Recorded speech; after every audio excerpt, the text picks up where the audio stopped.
Hi, I'm Robert Krulwich. Radiolab is supported by ZipRecruiter. Hiring is challenging, but there's one place you can go to make hiring simple and smart. That place is ZipRecruiter, where growing businesses connect to qualified candidates. Try it for free at ziprecruiter.com/Radiolab. ZipRecruiter, the smartest way to hire. Hey, I'm Jad Abumrad. I'm Robert Krulwich. This is Radiolab, and today we're offering stories where a person makes a small, subtle shift in their world, a little reframing, and suddenly the world is a little less sad, a little less lonely, a better place for them. This is an idea that came from a producer we used to work with, or we still work with, really, Lulu Miller. No, we still work with her because she began this program. Yeah, she told us this story about two guys who fell in love and then couldn't really solve their problems legally because you're not allowed to be, So one adopted the other. It's a very clever, little, subtle move that suddenly changed their world. Here's another clever reframing of things from Lulu. Different place, different outcome. All right, so I'm going to tell you a story. Dann können Sie ja antworten, wenn die nochmal rufen. Takes place in Germany. Guten Tag. At an old folks' home. Guten Tag. Hello. And that's not where we are right now, but we brought two of the people who work at the home into a studio. We have to close the door, otherwise... Yeah, it sounds like you're having a party over there.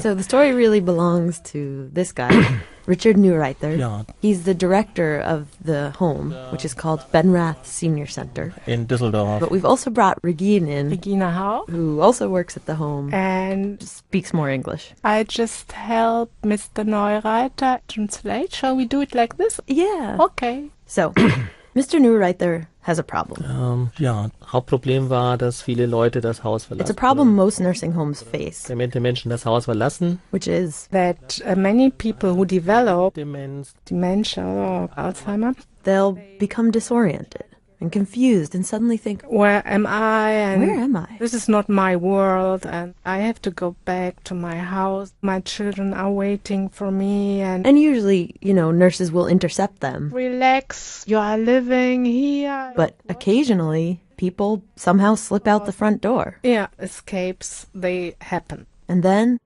they wander.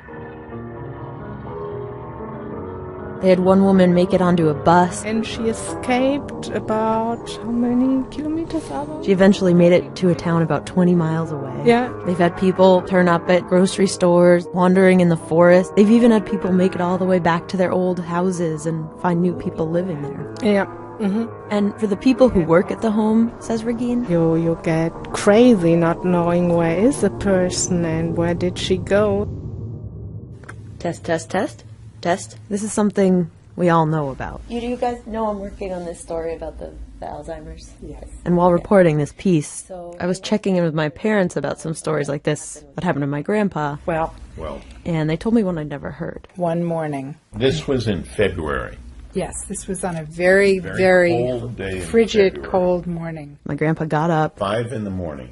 left the house, and walked to the train station. He probably got the earliest tea. Took it all the way out to Cambridge because he thought he had to teach a class at Harvard. Did he used to teach at Harvard? No, but he'd given lectures there. So anyway, It's pitch dark early in the morning, frigid Boston weather. and he was only in his long underwear with his coat and hat and scarf on over that.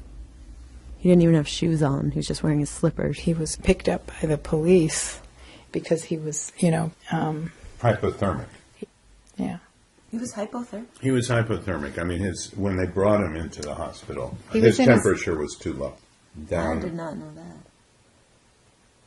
It was the moment when I knew that, that everything was going to have to change. That he would have to move into a place that had a floor for people who were A suffering. locked floor. That's what it meant. So, that essentially is the problem, Some people have to be locked in. which just feels cruel. Yeah, it's horrible. Yeah. It is. And then, in walks a fellow named Mr. Goebel. No. Goebel. Not Gübel. Gübel Gübel. sounds really awful. Oh, really? Uh-oh, okay. Try to make it more like Gübel. Gübel. Yeah, Okay, bravo. Mr. Gübel. No, No? Gübel. Gübel. No, Okay, we'll just use you saying it. You're Mr. Mr. Gübel. Okay, so Mr. Gübel. was an older gentleman. He sat on an advisory board at the senior center. And one day he came up with this idea. Ja, wir haben That's Richard Neureither again. das mit der Rheinbahn besprochen. And it's one of these ideas that's so out there and yet so simple that you think it just couldn't possibly work. When Mr. Goebel came into the office of Richard Ja, and presented his idea, Richard was just laughing. aber es kam auch die ersten Nachtreihen zugesetzt. He thought it very funny. What a funny idea. Well, what is it already? What's the idea? Well, Mr. Goebel thought that right in front of the home, they should build a bus stop. The bus stop. What? Build a bus? I don't understand. What would that do? Well, think about what a bus stop is. When you see a bus stop, it's the first step into the wide world. From a little bus stop, you get Anywhere. yeah. Regine says that in a lot of these wandering cases, the first place people often head is to a bus stop. Ah, And so back to our friend Mr. Goebel. He thought what they should do is build a bus stop right in front of the home that has just one crucially odd feature. There's no bus coming. No bus? Never. It's a bus stop to nowhere. So his thought was Ersten Moment it would be a way of catching people who happen to wander. They'd see the bus stop, go and sit on it, waiting for a bus that would never come, and then eventually a staff member could see them and bring them back. Ja, Chief of the... So while Richard's first thought was, this is ridiculous, Second thought was, maybe not that bad. so they bolted in a bench, Made of iron, put up a sign, in yellow and green. just like every government-issued bus stop. And when you get out of the home, you see it immediately. And the staff, Also am Anfang gab es unterschiedliche say Richard and Stimmen, Regine, sowohl der just thought Angehörigen, this aber was a auch der stupid Bewohner, idea. die, It's not appropriate or it's even cynical. And most of all, that it probably just wouldn't work. Ja. And at first, it looked like they were right. Ja, wir haben viel gelacht, einfach so üblicherweise. One by one, The neighbors, normal people, they said, oh, new bus stop. And they waited there for the bus. oh no! And so, one by one, Richard would have to run out and No, explain. that's not for you. Was für ein Ja. Sinn dahinter steckt, es war ihm eher peinlich. So there was this period of adjustment. Yeah. And then one day, An old lady, an actual patient from the home started having an episode. she was very troubled. In her mind, she was a little girl, and she needed to get home to her parents. My mother waits for me. I have to go home very quick. The nurses talked to her and tried to calm her down, but she began to cry. So they thought, well, let's just let her walk out. It was fall, it was rather cold, so she went to the bus stop in her coat, in her hat, and she sat there very patient, and she waited for the bus.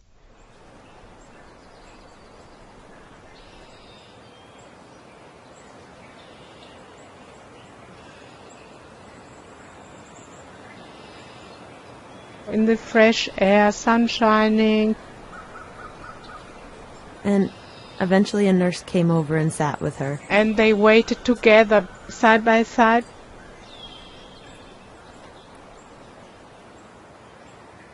And eventually, she forgot why she was there. The nurse said, we go in and have a cup of tea together. And then she came back and everything was fine. She was relaxed. She was in the present time, not longer in the past time. It's been 2 years since the bench first went up, and Richard and Regine say they use it all the time. Every couple of days, Sometimes the nurses will take someone who's upset and wants to go home. the nurses say, let's go to the bus stop, let's see what we will do and how we plan the day. And Or, sometimes the nurses, they don't see that somebody escapes and they say, oh, where is Mrs. Smith? And then they look out of she's waiting for the bus, Yeah. and then somebody goes there. But one thing is always the same. When the people get to the bus stop, the mood is very dark. I'm feeling so lonely, I want to go home. And also urgent. My parents wait for me, my children wait for me, I have to go there quick, quick, quick. But then, after a while, as they're sitting there thinking their escape is on the way, that urgent feeling Disappears. Do you know why, or can you describe it disappearing? Like, does it go away slowly or suddenly? Wie vergessen die dann so Sachen? Geht das dann so oder so? Man muss unterscheiden, welche Stadien der Demenz die Menschen haben. Es geht ja nicht bei allen gleich. Wissen Menschen sowieso Richard so nach says 5 Minuten it's like another thought comes up and then you forget what you wanted. Yeah. You know, it's like fish is coming up to the surface of the water and then going down again and disappearing. Thoughts come up and they disappear. And you don't know that they have ever been there. Oh. Yeah. You forget. It's interesting. It's the forgetting is both the problem and the solution. Yeah. But Lulu, I mean, isn't this maybe a little bit cruel? Because it is a lie that's happening here. I mean, they are lying to these people. Well, sure, it's definitely a lie. There's no way around that. But what's the alternative? I mean, take that woman at the bus stop. What are you supposed to say to her? I know that you're utterly convinced of this, but actually you're not a little girl. You live in a nursing home. As you can imagine, these kinds of conversations don't go well. No. They say sometimes they have to restrain the people. Hold them back, call the police. They don't accept it because it's not their world. It's two completely different worlds. And so they say, why not just allow that other world to be true for just a beat and then gently coax them back? That's the aim of the whole thing, to lead those memories very gently into this now, this today. And this idea has sort of spread at the nursing home. It changed the atmosphere in the home. Now they try to do this sort of time shifting in all different ways. Sounds a little bit complicated, but it isn't. Like, for example, they had this guy who's a baker who always used to want to get up at 2 o'clock in the morning. And they used to say, no, go back to bed. We're working. Yeah. But now they just say, okay. And they let him get up. Every day at 2 o'clock. They take him to the kitchen and let him bake. And then he says, well, I'm always in time and I'm proud. I never miss an hour of my work. And the interesting part for me is that I think about my grandpa wandering through the cold in his slippers. And here's this way in which people can be somewhat lost in their memories and yet exist in the present.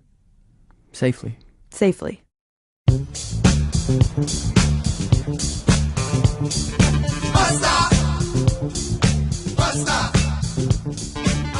That's our producer, Lulu Miller, with the music choice. If you want to know anything more about the Benrath Senior Center in Dusseldorf, Germany, check our website, radiolab.org. I'm Jad Abumrad. I'm Robert Krulwich. Thanks for listening. Message 2. I'll do this one more time. Radiolab is produced by Jad Abumrad and Soren Wheeler. Our staff includes Ellen Horn, Tim Howard, Brenda Farrell, Pat Walters, and Lynn Levy. With help from Jessica Gross, Douglas Smith, and Luke Calzanetti. Okay. Thank you very much for your time. Bye.